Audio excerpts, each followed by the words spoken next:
This is the VOA Special English Health Report. A pacemaker is a small device that doctors place in people with an abnormal heartbeat. If a heart beats too slowly, the pacemaker will use electrical signals to help set a normal rate. Some devices include a defibrillator, which gives a shock if the heart beats too fast. Pacemakers may be permanent or temporary, but one thing is sure, developing countries need more of them as more people get heart disease. A big problem, however, is the cost. Buying and implanting a pacemaker costs from $5,000 to $15,000. But doctors at the University of Michigan think they know a way to lower that cost. The idea is to reuse pacemakers.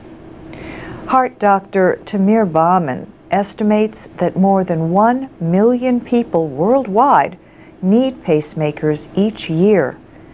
He says reusing a pacemaker is an ethical way to provide health care to those who have no other way to get one. He got the idea a few years ago. One of his patients asked if someone might be given her pacemaker for reuse after she died. But are used pacemakers safe? Dr. Bauman studied medical reports about the safety of pacemakers that were being reused in small studies.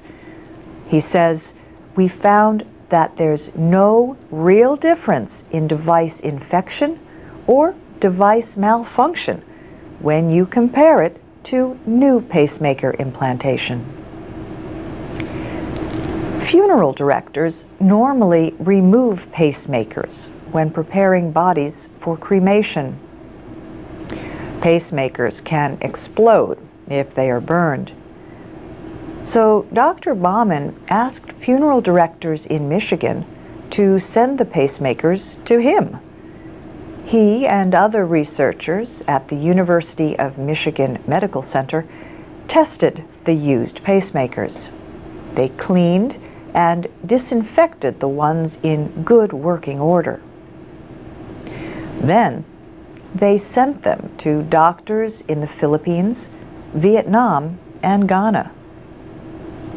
The doctors successfully implanted the used pacemakers in 12 patients. The findings were recently presented at a conference in Washington of the American Heart Association. Now, Tamir Bauman has asked the United States Food and Drug Administration for approval to do a larger test. He says, speaking by Skype from his office in Ann Arbor, Michigan, that he is hopeful the program will work. He hopes other centers in the United States and Europe can form their own programs and help countries in Africa and Asia that have no other access to these kinds of devices. And that's the VOA Special English Health Report.